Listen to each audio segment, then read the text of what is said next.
will complete your training. With our combined strength, we can end this destructive conflict and bring order to the galaxy. I'll never join you! If you only knew the power of the dark side. Obi-Wan never told you what happened to your father. He told me enough. He told me you killed him. No.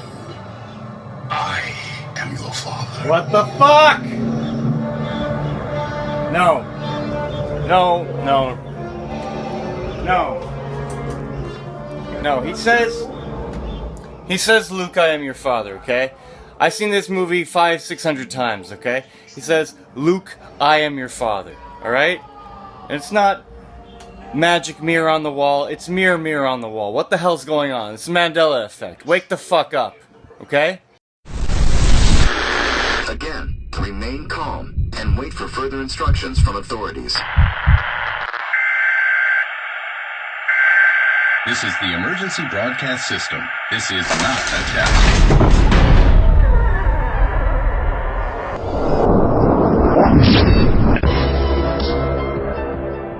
I can't cope with it any longer.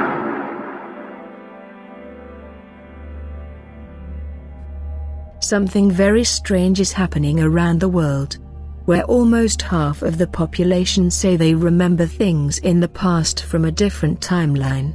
As if two timelines have bridged together to form something that half of the people say was always like it is today, and the other half saying that it was not like it is today. This effect is called the Mandela effect, after Nelson Mandela, and was coined by the fact that many people remembered Nelson Mandela dying in the 1980s. They say they 100% remember this, but somehow, history has changed. If you are someone that suffers from this effect, of memory from a different timeline, then this video might very well blow your mind. So, stay tuned, as Esoteric Detective brings you the top 5 strange examples of the Mandela effect. Number 5. A small example of this, we can give in its clearest form, with the original movie Star Wars that came out in 1977. Look at this photo of C-3PO. Does this look like a normal photograph of C-3PO? Look long and hard at it. And this kind of blew my mind when I saw this. But this is not what C-3PO looks like now. This is what people say he used to look like. What he looks like is this. Do you see his leg? It is silver. But in this case a good portion of the population remembers him being completely gold in color. This is what the internet says is a photograph from 1977. And there are plenty of examples that now history shows that C-3PO always had a silver leg. It is like the C-3PO, with the entire gold body, has been erased from original Star Wars history. And I am talking about the original films, not from any remakes or remastered versions, since that is a different C-3PO. Let's take a look.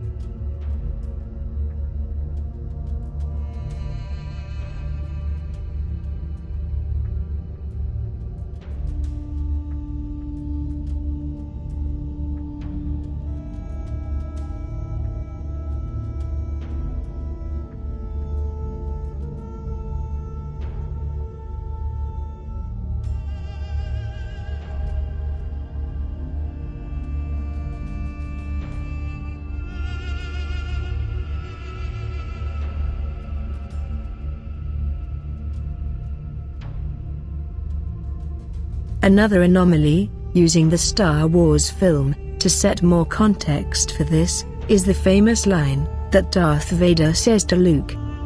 Do you remember the line? That's right. He says, Luke, I'm your father. That is, Luke, I'm your father. But now in the movie, Darth Vader says, and I quote, No, I'm your father. Let's take a look, and let's see if the line makes sense to you. To me, it does not even seem to sound right. He told me enough. He told me you killed him. No.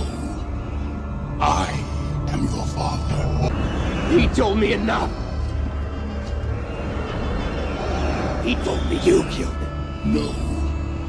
I am your father. No.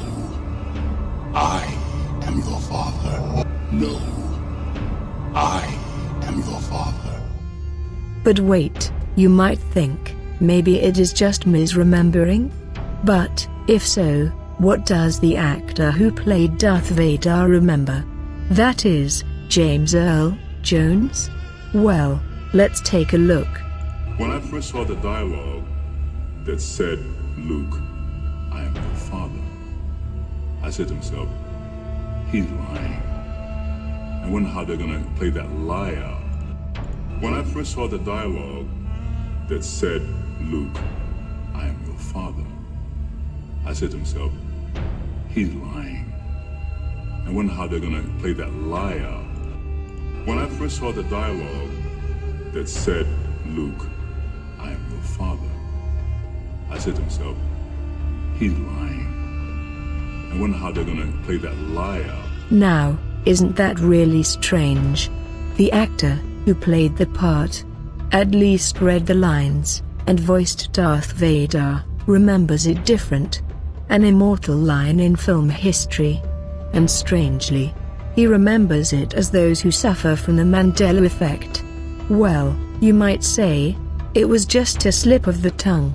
Well, no, because let's look at another clip of him saying it again. In a completely different interview, years apart. Let's take a look.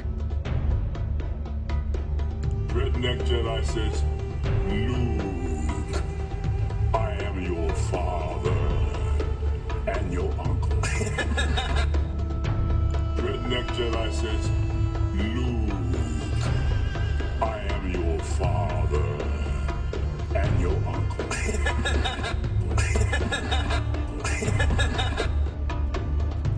Don't you think that is weird? That the actor, the main actor, who said the immortal line, would remember the words not only totally wrong, but keep misquoting them, years apart in different interviews? Let's look at the scene again. The scene that just does not sound right, that small portion of us, who remember it a different way. He told me you killed him. No. No. No. No.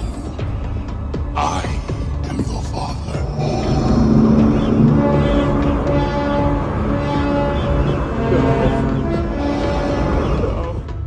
Does the line make sense to you?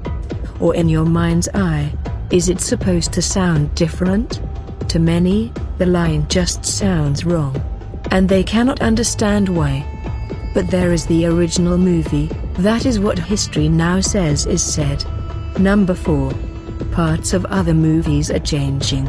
At least how we remember them.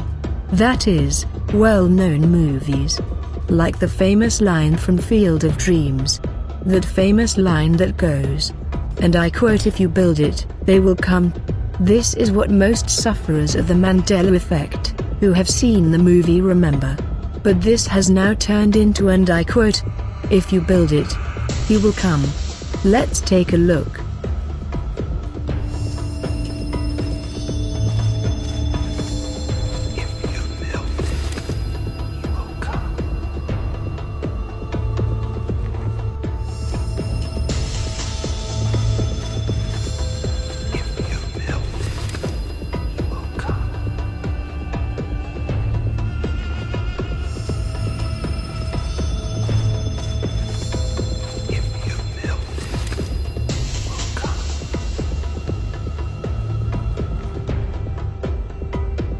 Does it sound right to you? A simple Google search shows, at least what people are searching, and it is not. If you build it, he will come. Could so many people who have made pictures with these words on them, that are fans of the movie, enough to do so, be wrong? Or misremembering it wrong? Also, that famous line from Snow White. Mirror, mirror, on the wall, who is the fairest of them all? Well, guess what? that never happened. The line now, as history says it is. Magic mirror, on the wall. Who is the fairest of them all?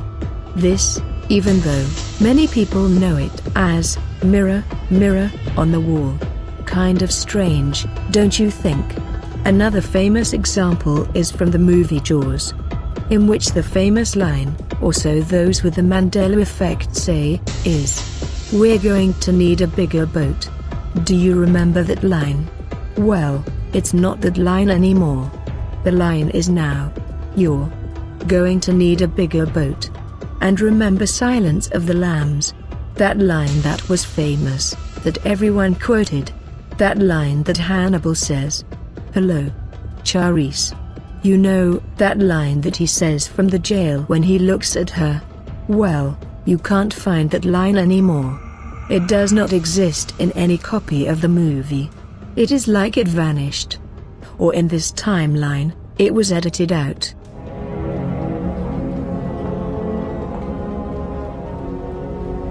Good morning. Dr. Lecter, my name is Clarice Starling. May I speak with you? And then, what about that famous line from Forrest Gump? That line everyone used to quote in the 1990s. In that Forrest Gump voice. That line, that said, and I quote, "Life is like a box of chocolates." That is, life is like a box of chocolates. Well, now this might sound really strange to those of you suffering from the Mandela effect. But that line is now, life was like a box of chocolates. It does not even make any sense, on a writing level.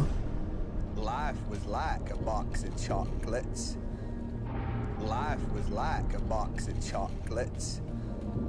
Life was like a box of chocolates.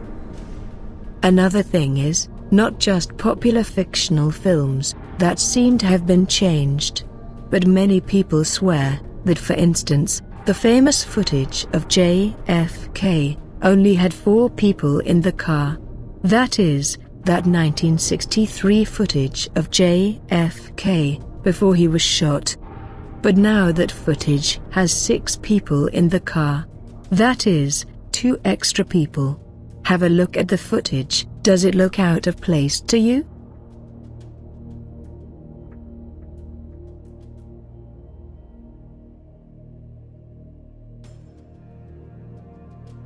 These are just some examples from how movies are said to be changing.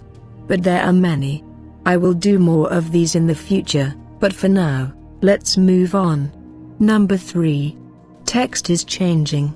That is, the text we look at. Do you remember that famous movie called Interview with a Vampire? I sure do. But now it reads Interview with the Vampire.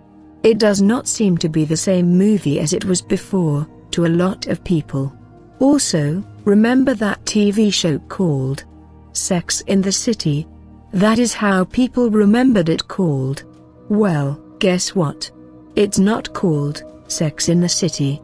It is called Sex and the City. Other examples, and there are many, are the famous Berenstain Bears, a popular children's book and show from the 1980s and earlier. Well, guess what?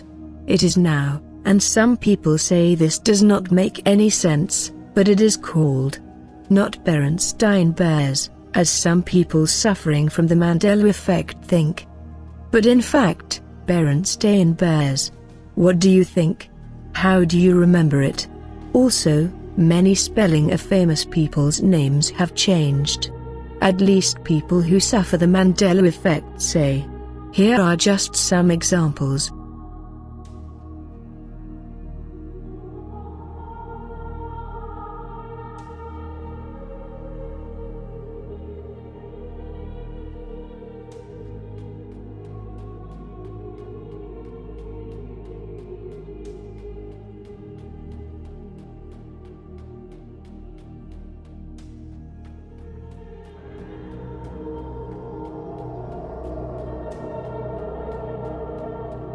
Number 2. Visuals are changing. That is, things that people remember are no longer there. For instance, Many people believe that Curious George, the famous monkey from children's books and TV, had a tail. But guess what? He doesn't according to history and never has. But that has not stopped costume makers, who have been making costumes of him for many years, still giving him a tail. Lots of people swear that he had a tail. A long one that was curled. Do you remember this? Or are you one of the people, for who, he has never had a tail? Also, if you are a Christian and also suffer from the Mandela effect, you might well remember those famous pictures from the Bible, of a lion laying with lambs? It was based on the famous Bible quote, by Isaiah 11:6, that read, "The lion will live with the lambs." Remember that? Well, that is no longer here in your history, if you remember that so. For now, it is. The wolf shall live with the lambs. And the strange thing is, to those that suffer from the Mandela effect, they swear that the passage read, "The lion will lay down with the lamb." But now the lion is gone. Instead, he has been replaced by a wolf. One with strange green eyes. And look at the eyes of the lambs. They are black. Maybe there is a hidden message in this. I don't really know. But I do know that it is hard to erase the past, it would seem, because people still can find pictures of the lion and the lamb. The big question is, why would people draw them so, when it reflects no passage? For there is no passage in the Bible with a lion and lamb together. Maybe in time these pictures will be gone as well. Who knows? But to those with the Mandela effect, this feels very ominous. But let's move on. Maps are also changing. One such example is said to be many people who remember a large land mass of the western coast of Australia, the size of New Zealand. They say it was a large land mass, but no one can remember its name. But people swear it was there. They remember it. But if we look at a map, indeed the island is not there.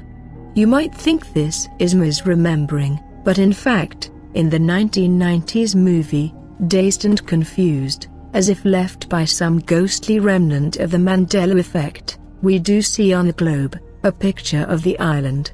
Right there, in the film. It is a very large land mass. Just where people remember it. For something of a weird icing on the cake, the island's location was right where flight MH17 went missing. At least where search teams were sent to look. Something to think about. But other islands have gone missing also, and these have been thoroughly recorded. For instance, people remember an island called Sandy Island. People said they have gone there. It has been recorded on many maps from cartographers around the world, and cited by many ships. But there is one problem. It is not there anymore. That is, it is vanished from the planet. And is also starting to vanish from history. But this is not the only case. People cite examples of many islands and places not being the same. Land masses, such as Mongolia being much larger in size than they remembered. It gives you food for thought, that if the world is really being edited, then who is doing the editing? There are also accounts of people who have shown up in our world, saying they are from countries that do not exist, such as the man from Torrid, and his documented case and refers to an account of an identified Caucasian man who arrived at Tokyo International Airport in 1954, saying he was from a country called Torrid. No country by that name exists. The man insisted on his origin, presenting a passport, driver's license and a checkbook issued to him by the state of Torrid. And he became very upset when he could not find his homeland on a map. He was taken to a nearby hotel and was placed under police guard, but mysteriously vanished the next morning. The Tokyo police launched an investigation, but came up empty-handed. He just appeared, with all the right paperwork, a passport from Torrid, and then vanished. It seems there is something very strange going on in our world. At least, to some people who are picking up on it. There also seems to be a link between people suffering from this Mandela effect and people who suffer from tinnitus, that is intense ringing of the ears. This was brought to light on the Mandela Effect's Facebook group, once those who suffer from the Mandela effects got together. What this means, no one knows. There are theories, but thin in the way of any evidence. Some people point to the experiments at the Large Hadron Collider at Cern, and that their experiments are somehow changing realities. Others point to the fact that we are in a simulated reality by some supercomputer, and someone is hacking it. Maybe the beings that created it. Or maybe someone else. Others have brought up time travel, and that someone might in fact be playing with the past. Then there are others who say it is human consciousness that is changing things, in the same way it has been said to change things at the level of subatomic particles. That is the double-slit experiment. Others say it is not happening at all.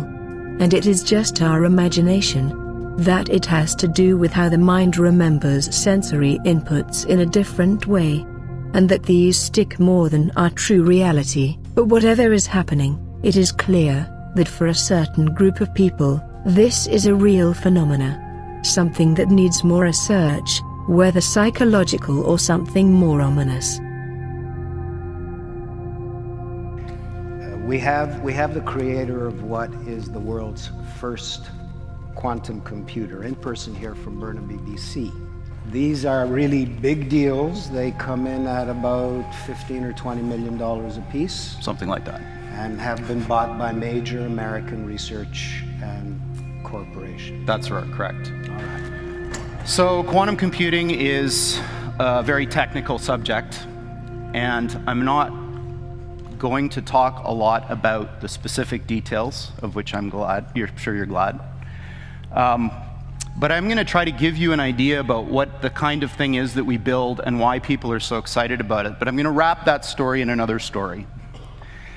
How many of you have children? Let's see, hands. So it's almost everybody. So I have 3 children. The youngest is 4, the oldest is 8. And they're very different, but they share one thing in common. And the parents in the audience may, I suspect, have noticed the same thing. Each of my children has fixated on a particular stuffed animal as being their special friend or toy.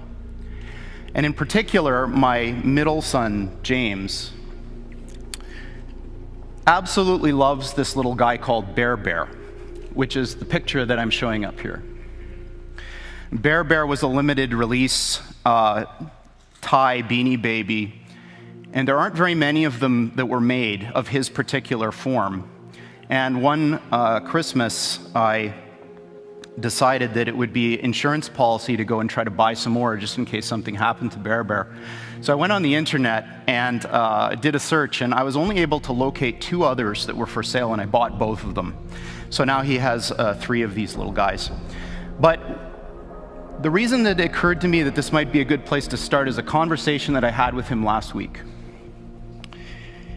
He wanted to sleep with his older brother in his bedroom, and his older brother wouldn't let him. And he was very sad and despondent, and he's like, I'm scared, I don't want to sleep by myself. And I said, well, you've got Bear Bear. And he said to me, Bear Bear isn't real. And so I found this very intensely distressing for a variety of reasons that maybe you'll understand when I go through this. And I assured him that Bear Bear was as real as anything else in the world. And he said, but he can't speak and he can't move. And so I said, well, what you really mean is he's not alive. And he said, yes, that's what I mean. So for very young children, the sense of being real and the sense of being alive are somehow connected. And I'm going to circle back to this point at the end. But before I do that, I'm going to tell you a little bit about quantum computers and why people care so much about them. There are literally tens of thousands of some of the brightest people in the world today trying to build these machines and understand them. And I'm going to tell you why. In my last 15 years of working on this type of stuff, I found that scientists divide up into 2 categories of zealots about this field. The first half are people who are absolutely entranced by the physics of these things. This quote is from a respectable scientist, in fact, one of the founders of this field, that may look a little strange to you who don't follow theoretical physics, but there is a very clear prediction that our most successful theory of nature makes, and that is that there are an enormous number, mind-bogglingly large number, of parallel realities, as real as this one, that have different consistent histories. So imagine a world where all of the laws of physics as we know them are obeyed, but different decisions were made along the way. Different decisions at the level of tiny microscopic particles, different decisions all the way up to what you chose to eat for lunch, and whether you chose to come to this session or not. Quantum mechanics makes a very specific prediction that all of those are as real as the thing that you remember. And this is bizarre, because we don't see those other things. But science has reached the point now where we can build machines that exploit those other worlds. And quantum computers are perhaps the most exciting of all of these that we have within, or almost within our grasp right now. So people from a physics background love this. They want to understand the world. They want to understand the universe, how it all works. There's another type of person who tends to come from the computer science side that's like, yeah, okay, that's all great. But there's a different thing going on here, which is just as exciting, if not more, and that these machines that supposedly can do this wild stuff, let's forget about how they work, if you could build one, could solve problems that you could never, ever solve with any computer of the sort that we build. If you took every single atom of silicon in the world and made the most sophisticated conventional Intel-style processor that you could build, there are problems we know of that I could write down on a sheet of paper that you could never, ever, ever solve with that thing, that you could with this kind of machine. So that's very exciting. Humans use tools to do things. If you give humans a new kind of tool that can do things that you couldn't otherwise do, imagine the possibilities. So you may think, well, this is all fine and dandy, but aren't these things in the realm of theory and speculation, kind of in the same regime as other futuristic things you may have heard of, which may be allowed by the laws of physics but aren't here yet? That's not true. There are, in fact, many of these machines deployed now in openly available research centers following the model that was used to introduce supercomputers to the world.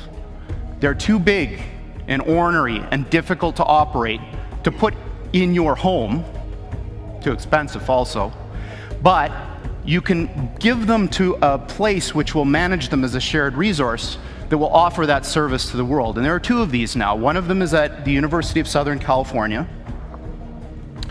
And this analogy with flight, I think, is an interesting one. So a horse can beat, or could beat, the initial flight of the Wright brothers' flight in speed. But a plane is not a faster horse. A plane is a different kind of machine.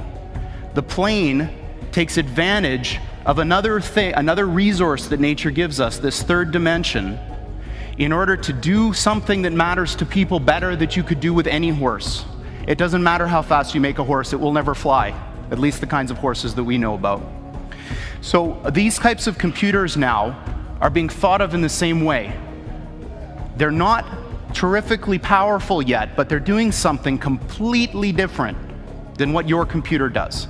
And that thing is like flight.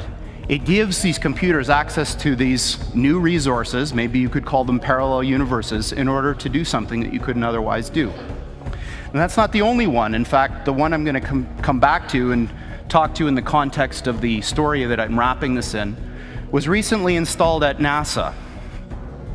And Google was the primary interested party that pulled this whole thing together. And this one is really exciting to me, because what they're going to do is apply this machine to an area that I think is fundamentally important. It's a crux of our future as humans. And that's, can we build machines like us? So, building machines like us might be possible. I certainly believe it is. I might be wrong. But what I do know is that the types of approaches that people are taking now to build intelligent machines benefit immensely from what this machine that we've built does best.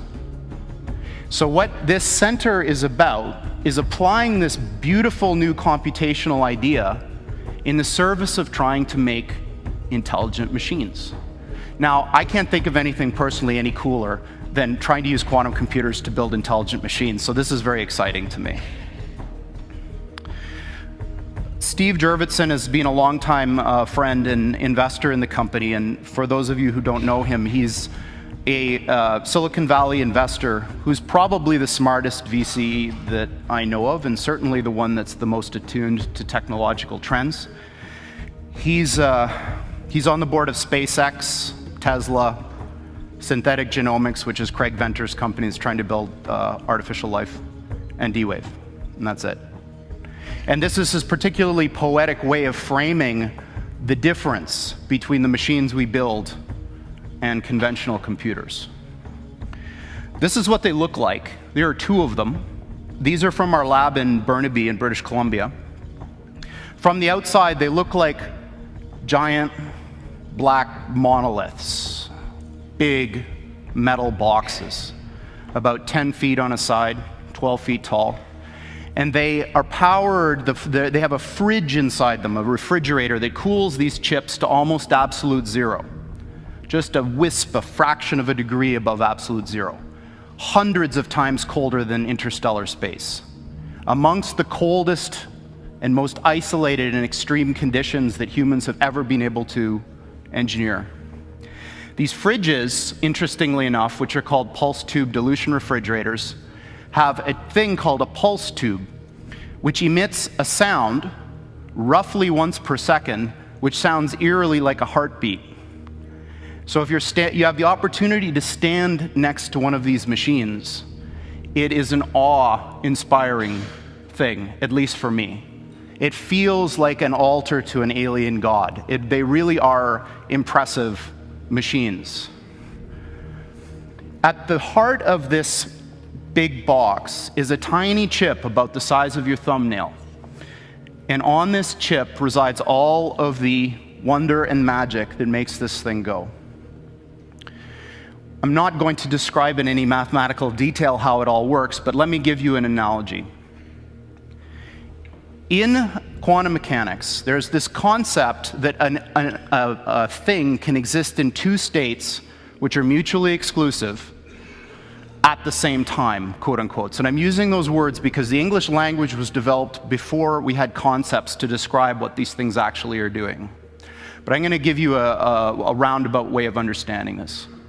Imagine that there really are parallel universes out there, and now imagine you have two that are exactly identical in every respect, all the way out to the horizon as far as we can see, down to the last little atomic detail of every single thing, with only one difference. And that's the value of a little thing called a qubit on this chip, which is a contraction of quantum bit. And that qubit is very much like a bit or a transistor in a conventional computer. It has two distinct physical states, which we call 0 and 1 for bit. In a conventional computer, these are mutually exclusive. That device is either one or the other and never anything else. In a quantum computer, that device can be in this strange situation where these two parallel universes have a nexus, a point in space where they overlap. And when you increase the number of these devices, every time you add one of these qubits, you double the number of these parallel universes that you have access to, until such time when you get to a chip like this, which is about 500 of these bits, you have something like 2 to the 500th power of these guys living in that chip. So the way I think about it is that the shadows of these parallel worlds overlap with ours And if we're smart enough, we can dive into them and grab their resources and pull them back into ours to make an effect in our world. Now, this may sound very odd to you and bizarre, and in fact, I am using language that a normal theoretical physicist probably wouldn't use, but this is, what I'm telling you is absolutely correct and in line with the way that these things actually work. We've been doing this for some time now, and in fact, we have our own version of Moore's Law. The doubling of the number of these qubits on the chip has happened once a year for the past 9 years. So for the last 9 years, every year the number of these qubit devices has doubled, and it will continue to do so. As a point of reference in terms of how fast these things are, in one generation of chip, the one from the system that was installed at USC to the one that Google and NASA have now, the speed of the device went up by almost 500,000.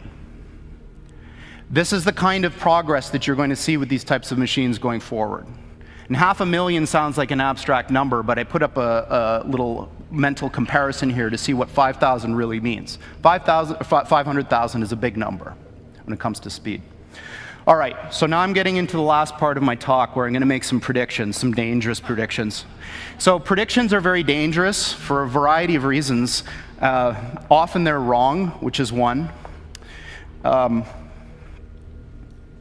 I think they're important because predictions somehow are our internal desires made manifest. Predictions are about what we want to happen, maybe not what will happen. And I'm going to make 3 predictions, and all of them are dangerous in the sense that they're very unlikely to happen, maybe, but I think that there's a very good chance that they may.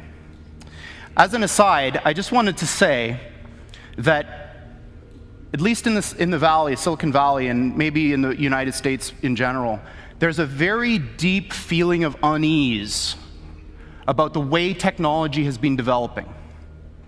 Because we have all of these vast array of very smart people, and what they're doing is crap.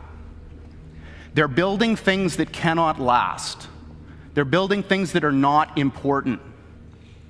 This is a little bit of a controversial point of view, but I believe it. But I think that the reason for this is it's low-hanging fruit. Computers haven't been around for a long time. And I think that what's going to happen is that as people get more comfortable with computers, the attention will turn from the Twitters and the Facebooks to very important things. So here's my first prediction.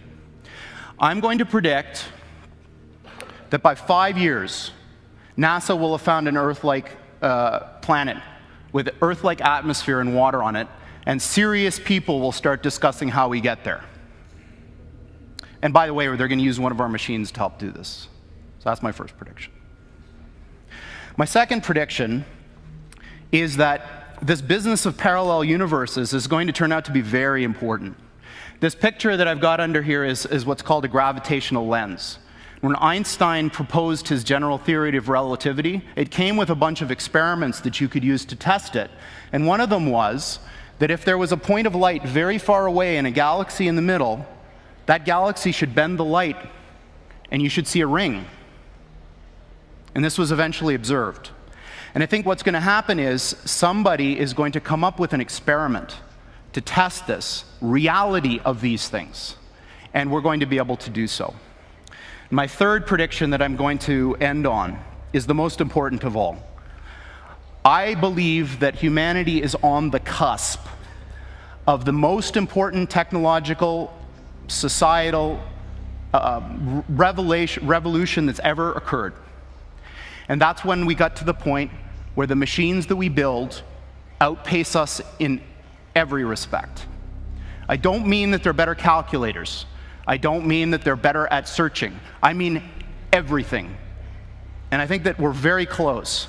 And my prediction is that within 15 years, we will have machines that outpace humans in everything.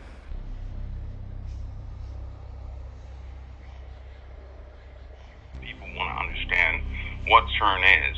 If they would just indulge me for a little bit, they'll have a clear understanding of why they're doing it, what they're looking for, and what is the potential and the facts that will come out of these experiments. Cern, and amazingly, it won't come from the scientific community or anybody who has knowledge of physics. They will not tear it apart because they understand what I'm saying. So I'm gonna make this as basic as possible. I want you all to imagine, if you want to know what Cern is doing, I want you to imagine you come into a world and you find architecture all over the place, buildings and homes and houses, and you think they're beautiful, and it's really a big discovery. You find out with the houses, you can house people. You can do many things with a house, with a structure. All of a sudden, after many years, you become curious and you say, what's holding all this together? And you begin to find not nails that you can take out, but glue that has bonded itself to the materials. And you become interested in that glue that's holding the structure together. And so you're fascinated by this glue, and you've tried everything to replicate it. You can't, because it's hardened. Glue is hardened. You come to the realization the only way to find out how this glue is working is to break it down to its basic particles. And you have to have that glue in its former state, not the state after it's already hardened, right? So you don't want it in the cured state, the state that you can see. You want it in its initial state, which is a liquid state, before it hardens.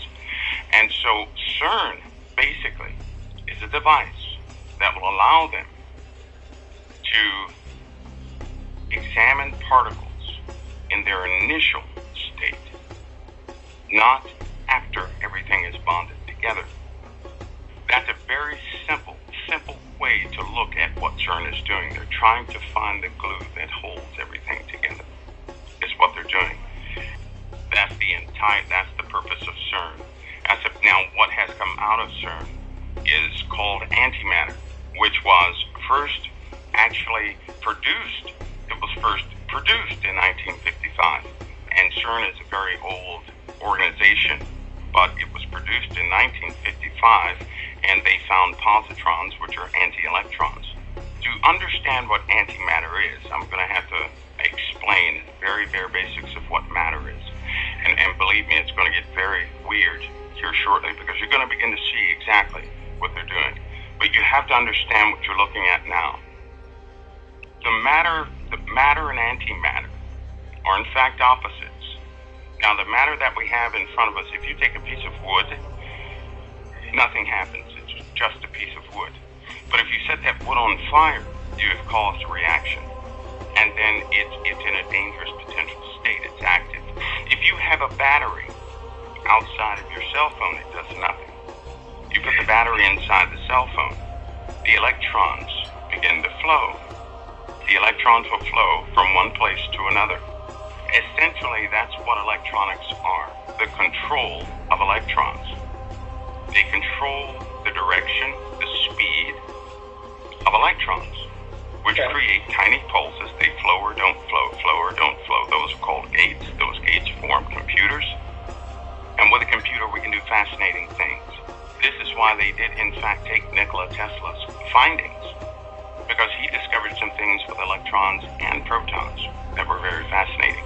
Electricity within itself is a visual observation of electrons and protons in their active state, non-controlled state. Antimatter is the opposite of the matter that we can control. Antimatter cannot be controlled. In fact, when they first produced antimatter, they had to have a facility to contain it, because unlike the wood, where you have to have a reaction to cause it to burn, antimatter, you have to have a containment to cause it not to burn. That's the only way they can store it, with massive facilities to store it. Let me give you an example. In a nuclear bomb, it takes timing, which takes electronics, and the explosions have to be just right to cause a reaction. That's a nuclear bomb, like the Hiroshima bomb, which takes pounds of nuclear material to cause it to react. And it has to be very precise. Well, let's go the opposite. Let's say we had antimatter, correct? If we had 1 gram of antimatter, that would equal about 42 or 40, let's 45 kilotons of TNT, which is about 4 Hiroshima bombs. And it's already inherently unstable. It's unstable. The only way to harness antimatter is to contain it. And it takes very large and expensive facilities to contain just 1 gram of antimatter. Some have failed, some have not. If those containment devices fail, they cause mega quakes. That's what happens when they fail. Now we're talking small, tiny drops of antimatter. I mean, just drops of raw antimatter. It's highly unstable. It has to be isolated from the rest of reality when it's contained in a literal sense. Now, given that this can be weaponized, which is true, there are other implications that the average person has not thought about. Our body is held together by that glue that they're searching for, that bonds matter together. Those who understand what's called the standard model, they have a pretty good idea of what would happen if the force table in the standard model is just an explanation of how all things work.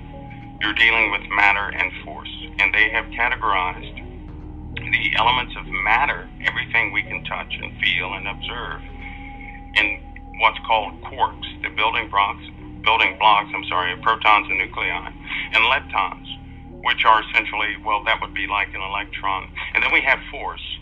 Force are lumps of energy that transmit the forces that bring matter to life. Like a photon, it carries the electromagnetic force. Without a photon, we couldn't produce motors or anything else.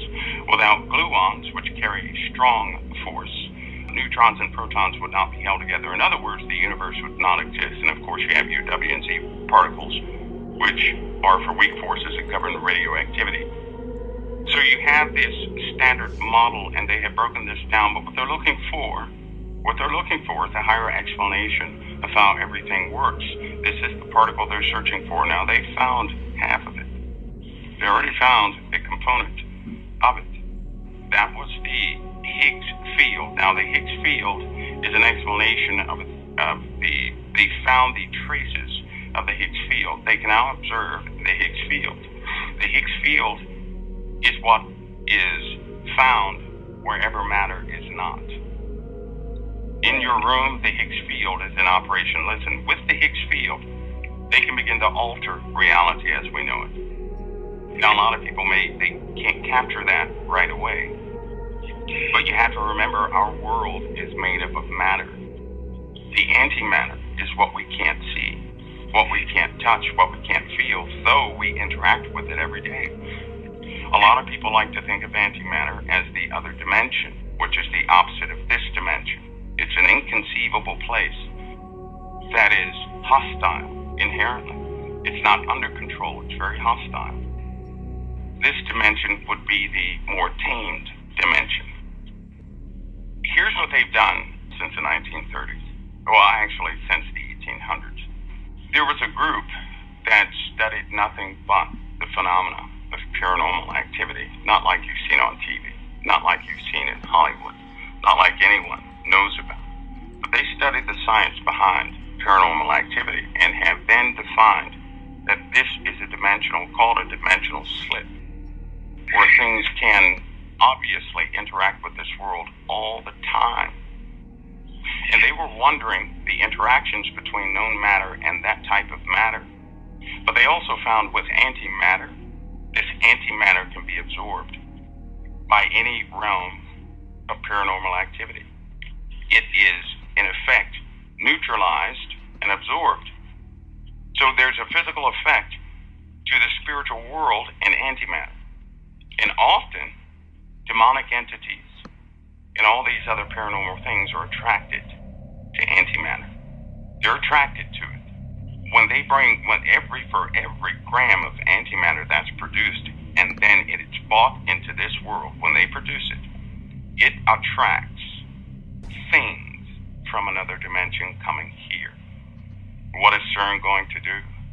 Is to allow humanity to produce pounds of antimatter.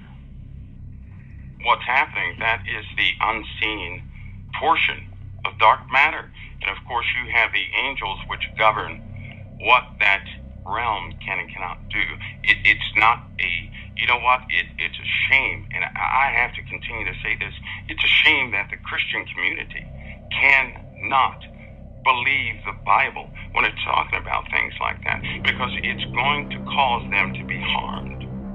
What they fail to adopt from the Bible, what they fail to believe, is going to harm them.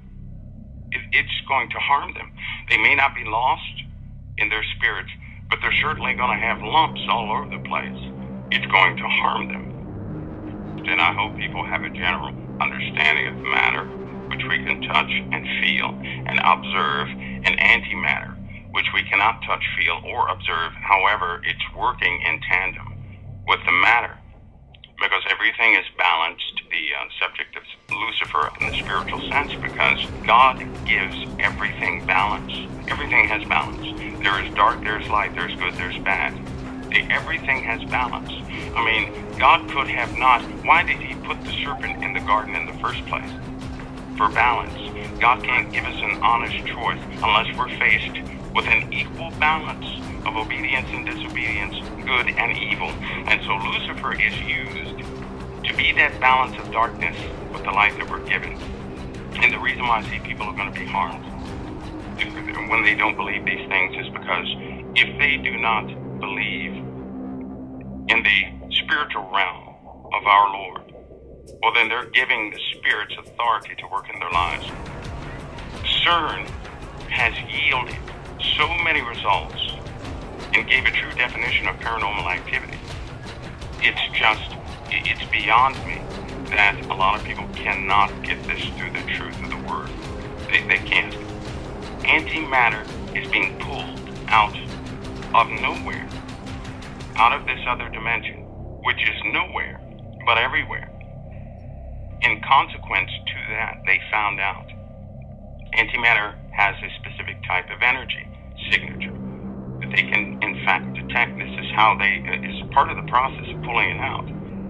Well, as it comes to find out, some of the not so good consequences of this process has to do with the human psyche. Stephen Hawking, he understands the implications of what could happen. He understands how it can affect the psyche. For a long time, Stephen Hawking did not believe there was a God. For a long time, he didn't. But you see, something is changing with him. He is beginning to see that everything is so precise, it's impossible for it to be happenstance. I mean, everything down to a trillionth of a trillionth of a trillionth of a trillionth of a meter is absolutely precise. And he's beginning to change his mind. It's what's happening to him. He's changing his mind. He is now beginning to entertain the idea that what people call divine is in fact done by some sort of architect, have no concept of. Now, with the general basis of what Cern is doing, that's the basic idea of what they're doing, and that's exactly what they're doing with particles. Here comes the other part that's not so good. This is why they have to do another set of it. Listen, it's not just one experiment they're about to perform. This thing is going to run 6 months continuously, colliding protons near the speed of light to analyze particles, exotic particles that are made at the beginning of the Big Bang. That's why they call it the Big Bang machine. It's the only way to observe these particles, which wink in and out of existence in, a fraction of time. A fraction of time. And the consequence of this search to gather more and more of this matter, by the way, they have a more efficient method of pulling out or gathering antimatter, which is why they need to know the properties of some more properties of this particle they have described. Once they have these properties, they will be able to extract as much antimatter as they desire efficiently. It's right now to obtain antimatter is very inefficient. It's very inefficient. In other words, to get a pound of it would take about 10,000 years at the current rate. It's just not going to work. Cern will allow them to do that probably within a week. But here's the consequence. They've observed the energy of both matter and antimatter. They found out that antimatter is intimately tied to every single life form on this planet. They found out that energy signature is the same energy signature in all life on this planet. All life, none excluded. Found out when any life form is in the presence of antimatter, the energy of the life form changes. The energy changes. I'll put this in basic terms. A person has both dark and light already in them. It's part of their makeup. It's what you can't live in a material world without antimatter. Nothing would exist. And so a person has both good energy, which would be this realm, this realm of matter, but they also have energy of antimatter. So they're connected. A person is connected to both realms at the same time on the energy level, and they don't even know it. They don't know it. And they have found, certainly, with all the experiments they have found out why paranormal activity exists. They know exactly what it is. They don't want to tell anybody. This is why they perpetuate foolishness on television. But every single person, every single life form is connected to that realm, that other realm, into this realm of reality all the time. Now, a person's thoughts, how a person feels, and doctors know about this too, how a person feels will determine which energy they draw from. You can draw from this realm, good realm, and you have positive results. That's called faith. That's why doctors believe in it. That's why they give out placebos. They know that if a person believes something is helping them, they have it within themselves to repair. They can command their bodies to be repaired simply based on belief. And people think they work. And people have recovered from cancer. People have recovered from back injuries. Quadriplegics have been repaired simply by their own faith. This other realm, because that energy is contained in another dimension, so to speak. That's the containment wall. But when a person draws that energy in, it is the opposite of this realm. In this realm, again, we have to light a piece of wood with a flame to catch it on fire. In that realm, it's already on fire. You have to contain it to see the wood because it's engulfed in flames. It's the opposite of this realm. When a person changes their emotional state, their energy changes, and they begin to draw their energy from this other dimension, this chaotic and violent and uncontainable place where they draw dark matter from, intimately linked. And it's in operation all the time. Now the scientists, they are aware of this. Now here's the other part that's not so comforting. On the spring equinox, forces change on the Earth, and they know this. They know that forces do change, which will in fact allow them to have better results. And believe me, it's timed perfectly. It is timed perfectly.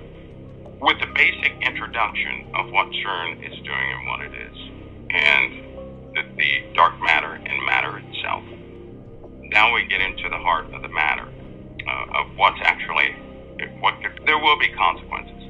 It's just that there have been consequences before. Nobody took notice, and the energy signature of dark matter, which, by the way, resides everywhere.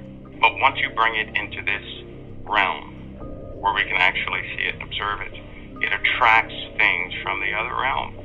Dark matter is tied to dark matter. Everything has a connection. Everything has a connection. That connection can never be broken by anything. If they bring dark matter into this realm, it's still connected to that realm where the dark matter came from. No matter how far away they put it anywhere, it's still connected. Because that realm is everywhere and it's still connected. because it's connected, it effectively increases paranormal activity around where it's contained. And this is why they shift facilities of where they once kept dark matter in a college. I won't name it for the sake of the college, but the university. They had to move it to a deep underground facility because of what was happening to the people in the college. People began to have vivid dreams, nightmares. The violence began to erupt, and vile things began to happen in those places. And it's because it's a chaotic piece of matter. It is just chaotic. And it's very difficult to contain something that is so powerfully chaotic. This is what an explosion is, by the way. When an atom bomb explodes, it releases chaos. Chaos in the form of chemicals, reactions, and everything is out of order. An explosion is the absence of order. That's what an explosion is. When you contain something, you're giving it order. So it's controlled. Here's the worst part. Understanding that dark matter is always connected to its source, which is that realm where the dark matter came from, the realm that's all around us. Just imagine that dark matter being the ocean, right? Imagine this realm being the submarine. We're all in the submarine having fun, and we're doing our thing, and we have disagreements here and disagreements there. And then we find out there's a hole in the sub. But the hole is not, we thought the hole was in the sub, but it wasn't in the submarine itself. It was, in fact, in the people. The people's water inside their bodies began to increase based on their emotions. Let's just say that. And the dark matter can then come into this realm through people. That's, in fact, what they discovered in 1950. That people can also produce dark matter by way of, it's very minute, it's very tiny, but it's measurable, it's quantifiable. In fact, they now know how much energy a person has to have before they go absolutely berserk. They also know how much of that energy signature a person must have before an entity from that realm can possess them, which also allowed them to understand that not everybody can be possessed. Not everybody can be, the person has to be prepared to be possessed. They have to be, in essence, they have to be a portal themselves to be possessed. Not everybody can be possessed. And so, not to get way off target, but this dark matter is everywhere. That you know what, all these things, here's what, I mean, it really gets to me, is that these scientists, over the course of many years, have quantified, or they have calculated these things. They have extracted the truth, the facts, yet the Christians don't believe it. And these crooked people in certain places have already been harnessing this power for themselves, and it's been effective every single step of the way. Yet the Christian community, for some reason, has a mental block on certain things of God, as though they have all the time in the world. I will say this, and then I'll get back to Cern, that if a person trusts their father, they don't need the father to explain everything. They just need to know that the father said it, and they'll go do it. If you tell a child, you need to go rake the yard, a child's not going to sit there and say, well, what brings you to that conclusion? A child's not going to do that. You'll just go out there and rake the yard. Over time, you'll find out why, but you have already performed what the Father said. But in the Christian community, we have to know why everything is before we do anything. In the scientific community, they see the facts. They know they don't understand it fully. And so they have experiments, and they learn along the way. In fact, they're obedient to their own disciplines, and we're not obedient to our own disciplines. So the problems about Cern, I know everybody's waiting on this. What could potentially happen from this? Well, they had another discovery, that dark matter causes other pieces of dark matter that they have contained to react. In other words, if you have a container, say you had a teaspoon of dark matter, and let's just say you had it in Pennsylvania, and somebody else had that same a teaspoon of dark matter in California, then as soon as the teaspoon of dark matter is exposed to the elements in Pennsylvania, it causes the dark matter in California to begin to activate. In other words, you lose containment in one place, containment in another place is going to be lost. It's going to be lost. So they're intimately tied together. Now, we've covered the fact that people have the signatures of the energy of dark matter in them and matter. So they contain both matter and antimatter, in a sense, the signature of energy. They're not put together. It's just that signature. And we draw upon those based upon our thoughts and what's in our minds and what's in our hearts, in a sense.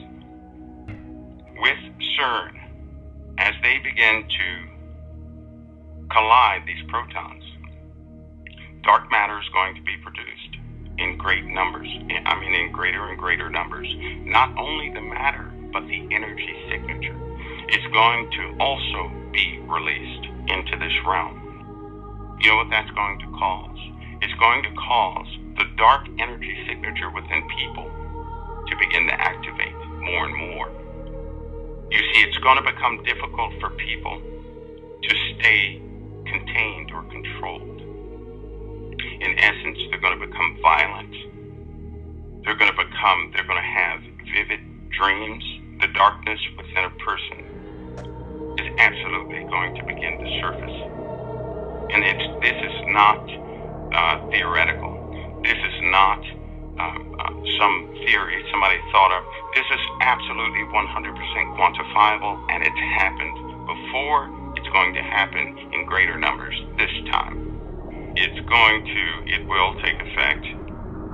That's also been weaponized. Nobody knows this, and I probably won't be in trouble for this, but they have a weapon concerning dark matter that they can put within a country or a specific place to cause chaos. It's a weapon. They've used it before. They can unleash this, and it can cause chaos anywhere they want chaos to be rampant. Also, there's something very important about that. I know this firsthand. There are often times you have to partake in the weapons development program, and you become a rat, so to speak, in a maze to see firsthand what the effects are going to be. I'll describe something. People can believe it or not, but sooner or later they're going to experience it too. I am a Christian. I know that Jesus died on the cross for the remissions of sins and now sits at the right hand of the Father, soon to be sent to us again. I rely on the blood of the Lamb. I am, as a soldier, I count my Lord and Savior as my commander.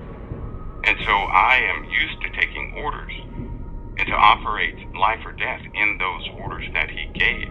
That's the only thing that saved my life one day. I was thrust into a position where I had to absolutely 100% fight to keep my flesh under full subjection. I could not believe the intensity of what was happening. My thoughts were all over the place. It was almost like every evil thing that was in me came to the surface with a snap of a finger. Irritation, aggravation, anxiety, fear, just anger, hatred, all sorts of things in the snap of a finger. The only thing that kept me still, the challenge was to be still. The only thing that kept me still, I had to absolutely 100% focus on the Lord. I had to focus on Him. It's the only way to overcome that is to focus on Him and place the flesh under subjection. If a person's out there and they say, well, I have no power to control myself. Yes, you do. You don't want to control yourself. Believe me, that power is within you, is given through the Holy Spirit. I felt the power, the protective power, the blood of the Lamb and the Holy Spirit during that test. I was amazed. I didn't know this could be harnessed in that way. I did not know, but it happened. And this was a weapon. This was a mild weapon. And you have to cling, people have to cling to the Word of God and His promises Most importantly, his instruction. You know, not one time when I was in that test, I didn't think about his promises. I thought about his love. That's what I thought about. And when I began to think about his love, something happened within me. Everything came under subjection as though it took no effect. That's what happened.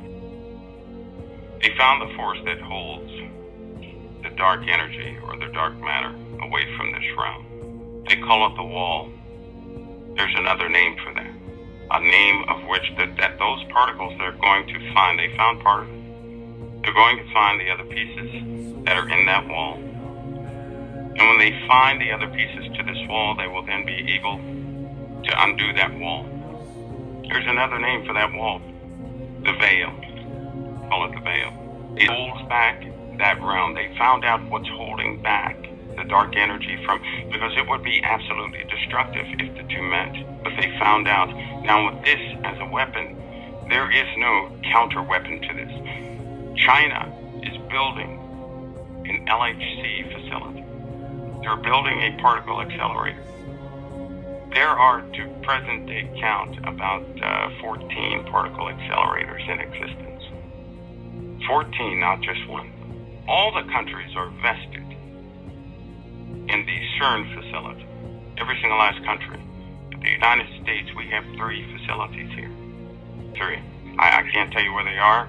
One they began to build, but they couldn't, but they went ahead and built it anyway. It's in one of the biggest states in the United States, and it's there and it's operational. It's also going to be powered up during this time. I'm saying this because when this thing does power up, the immediate effects are not what I'm worried about. That's not my concern. The psychological effects on people is going to become quite evident. And I know that people will come under some strange attacks, some strange occurrences and incidents. I know that the only way they can be protected from such things is their unqualified belief in our Lord and Savior Jesus Christ. You can't fake it. There is no substitute. People know if a person is real or not because they emit a different energy. That energy is that wall that this other realm cannot breach. It can't breach it. And it's absolutely going to take effect. The collider, think of a collider as hundreds of nuclear explosions taking place within 1 second. They're containing it. It goes beyond fusion. It's in a realm by itself when they collide protons. They are going to find these particles, and within months, they're going to put into motion what we talked about today, and people are going to feel these effects. And then this other realm is going to begin to spill over in multiple places, everywhere. Violence will increase. The crucial side of this is that with this show coming up, people are going to realize all too painfully what we've talked about today, but they have to start now. They really have to. They can't make excuses for their flesh anymore. Well, take a looky right here. But take a look at this picture, guys. Isn't this interesting? All right, you got a guy saying we're happy at Cern, and he's got 2 signs around his neck. The first sign says Bond 1. And then the second sign, you'll notice, says Mandela. Now, if I understand correctly, this video was made before the Mandela effect shit was even discussed. If I understand correctly. I could be wrong on that. Don't quote me on it. But I believe that's the case. Now, you say, well, we got the Mandela part, but what's the Bond 1 part?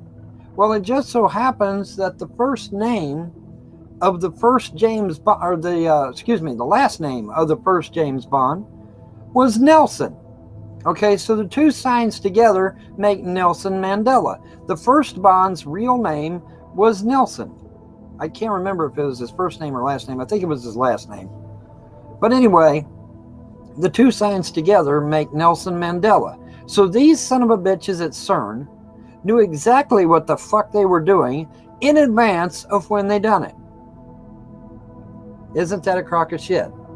Now you say, well, Vaughn, it could be that maybe maybe the video came after all this Mandela effect shit and they're just making fun. Well, that still makes him an asshole.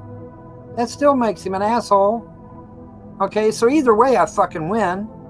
Either they knew in advance they were going to do this shit, or they're making fun of this shit after the fact. You know, when we now know that families have been ripped apart, land masses have been changed, books, movies, videotapes, even the Bible has been changed, you know, and these motherfuckers are laughing about it. These motherfuckers are making jokes about it. These motherfuckers are happy about it. No, I'm sorry. At minimum, he's a fucking asshole.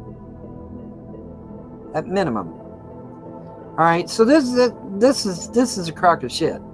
But I wanted to get this out, and like I said, hat tip to the other old earthers out there. You know who you are. You know, those of us that know the Mandela effect isn't us having a brain aneurysm or some shit. You know, like some fool pointed out. Oh well, you know, those people that believe in Mandela effect, they're having a brain aneurysm or something. Yeah, gee, thanks.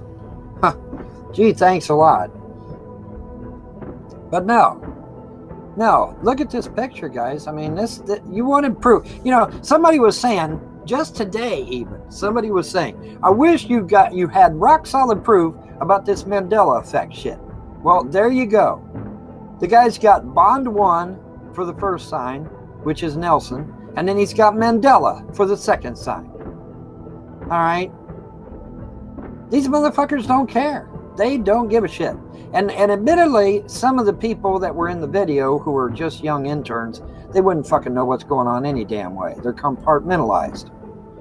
But this guy looks like he's got some age on him. He looks like he might have been working at Cern for a while. So he probably knows what the fuck's going on. He probably knows what's going on. And he doesn't care. They don't care. They're ripping apart the fabric of time and space, and they don't fucking care. They think it's funny. They think it's funny. They made a joke, folks. They made a joke out of opening up the abyss. Okay? Even if you're a fucking atheist, I don't recommend opening up the abyss. All right? I just don't recommend that shit. At minimum, it's bad mojo. Right? But, yeah. Pretty fucking profound shit, wouldn't you think? I wanted to get this out, man. Because this is, you know, like I said, somebody just today was saying, boy, I wish we had some proof about this Mandela effect shit. Well, here you go. Here's a guy with Cern, working for Cern, and he's got Nelson Mandela around his fucking neck. What more do you need? Now, like I said, as far as I know, the video that has his picture in it came out before all this Mandela effect shit took off, if I understand correctly. I could be wrong on that, but I think it did.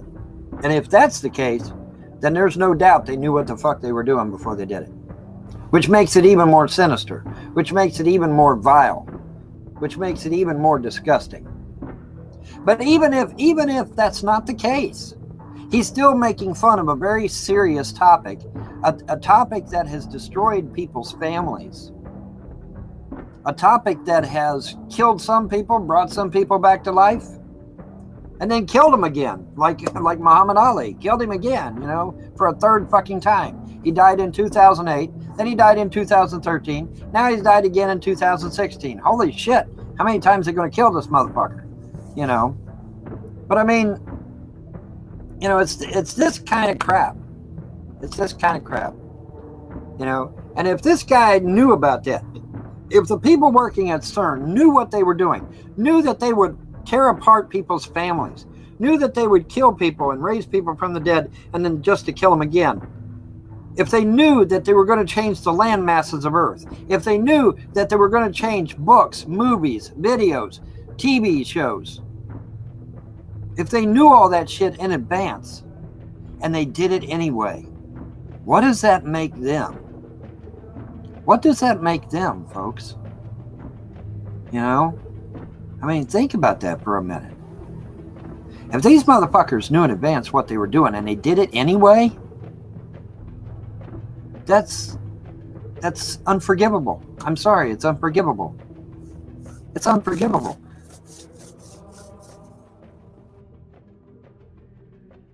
For many of us out there that are awakened to the truth, we know the reality of things, whether it be Bible verses that have been changed, or whether it's been movie catchphrases that we all grew up on. These are things that have been ingrained into our culture here as Americans and also worldwide. And, you know, things from Star Wars or Forrest Gump, the Berenstain Bears, just a plethora of different things out there that have been turned upside down. And it's not so much the issue of a movie or a song or a TV show or a theme song or a movie quote. That's not the issue. The issue is that we're not crazy. We're not crazy. We know what's going on. We know the truth. We know the truth of the Word of God. We know the truth when it comes to TV shows, movies, entertainment that we grew up on. Everybody knows that for Star Wars, it's Luke, I am your father, not no, I am your father. Forrest Gump, everybody knows the reality that life is like a box of chocolates. You never know what you're going to get, right? But yet, the doggone devil wants you to believe that no, you're crazy. Its life was like a box of chocolates. And you know what? By the power of the Holy Spirit, I feel I've been afforded the opportunity to go ahead and expose the truth, the reality of things, the way I see it. The devil, the enemy, Cern, the elite, the Illuminati, the Luciferians, the Satanists, these folks that are out there, dabbling in witchcraft and whatever the hell else they're up to in regards to this great deception. I don't know what the hell they're up to, but I know this: the truth shall always be revealed. You can deceive, you could try to, pull the wool over people's eyes. You could try to do mass delusionment, but you know what? The truth will always prevail. And today, I have a perfect example for you. So right now, I have listed up here. We have Forrest Gump. Everybody's seen this scene, and this is actually filmed in one of my favorite places in America, which is Savannah, Georgia. Beautiful place. So, most everyone remembers this scene with Forrest Gump sitting on this bench talking about life is like a box of chocolates, right? Mama always said life is like a box of chocolates. Well, with the Mandela effect, let's go ahead and play. Let's see what's going on here. Take a look. Hello. My name's Forrest Gump.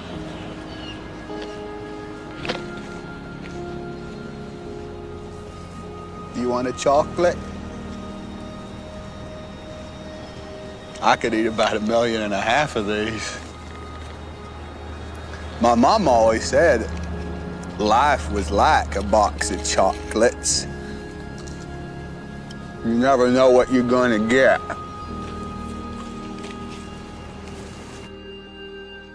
Life was like a box of chocolates. That is a doggone lie. That is an absolute doggone lie. Let's play that again. My mom always said life was like a box of chocolates. You never know what you're gonna get. So, let's delve a little bit deeper in this. Let's look at the movie. Let's find out, what did his mama actually say?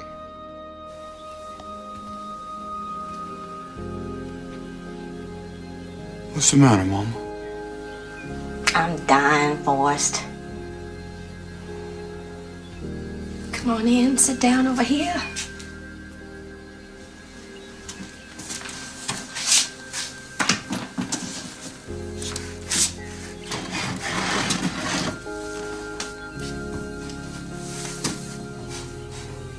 Why are you dying, Mama? It's my time. It's just my time. Oh, now. Don't you be afraid, sweetheart. is just a part of life. Something we're all destined to do. I didn't know it, but I was destined to be your mama. I did the best I could. You did good, Mom. Well, I happen to believe you make your own destiny. You have to do the best with what God gave you. What's my destiny, Mom? You're gonna have to figure that out for yourself. Life is a box of chocolates, Forrest. You never know what you're gonna get. Mama always had a way of explaining things so I could understand them. I will miss you, Forrest. All right, so right there, the amazing scene right there with Sally Field and Tom Hanks. His mama says, life is a box of chocolates. Now, I'm going to try to contain myself because I'm so angry right now. I'm so frustrated. This Mandela effect and the deception that's taking place, and that there's many that think we're all crazy. They just straight think we're stone cold crazy. And we're not crazy. We know the truth. And praise be to God, I found some evidence. I found some truth. And I'll play that next. I'll try to be quiet and let it play out till the end. And well, let's just go take a look and see. So we can see the evidence that, look, his mom actually said life is, right? And now we're going to see the real, true, iconic scene. This is behind the scene footage that I was able to find on the internet, on YouTube. Actually, I didn't find it on YouTube. I believe I found this off of like a Daily Motion or something like that, possibly. But I will provide the link below, and let's roll it.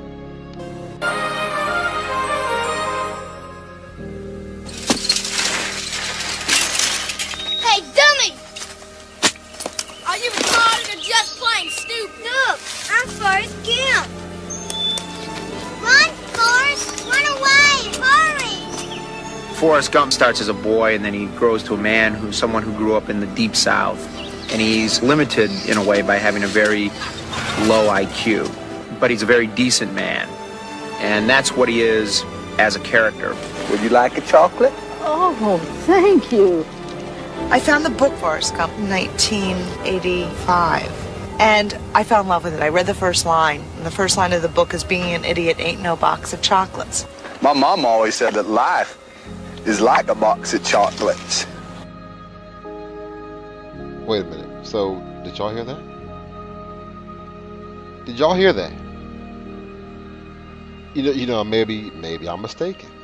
Because that's the scene right there, right here, that myself, along with millions of others, heard and remember. Right here. Let's play that again. We're going to play this a couple times. Let's do it. Life is like a box of chocolate. Said that life is like a box of chocolate. My mom always said that life is like a box of chocolates. You never know what you're gonna get. So right there, y'all, I'm done. It's just it angers me. It's too much. I got more videos planned. Please share the word. Share these videos. Share these links. Make your own videos. Get the word out about the Mandela effect, because it is real. This is proof and evidence right here, right now, that something's going on. Millions upon millions of us remember seeing Forrest Gump and the iconic line, life is like a box of chocolates. But yet it's as though our reality got flipped upside down. But you know, praise be to God, He allowed me to be able to find this evidence, this proof, and provide it to the world to see. So please, share this video, make your own videos, and let's get the word out about the truth behind the Mandela effect. I don't wanna waste what's left. The storms we chase are leading us, and love is all we'll ever trust. Yeah, no, I don't wanna waste what's left. And on we'll go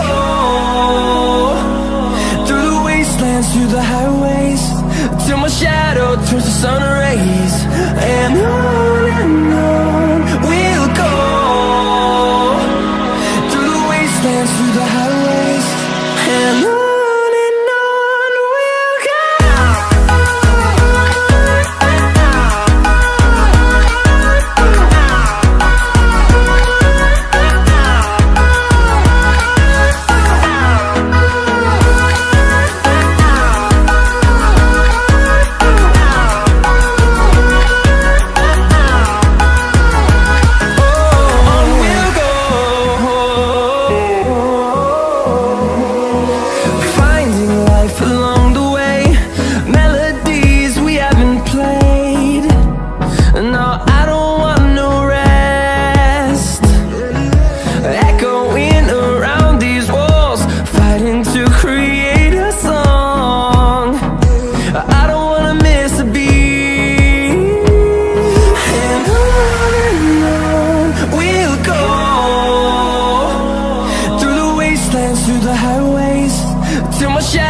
Turns to sun rays, and on we'll go.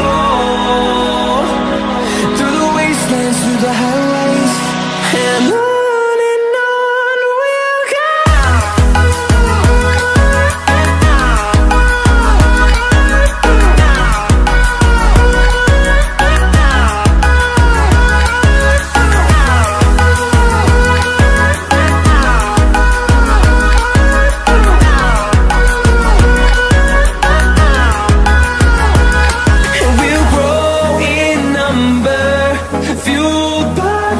See the horizon, turn us to thousands, and we'll grow in number, fueled by them to see the horizon, turn us to thousands, and on we'll go, through the wastelands, through the highways, till my shadow turns to sun rays, and on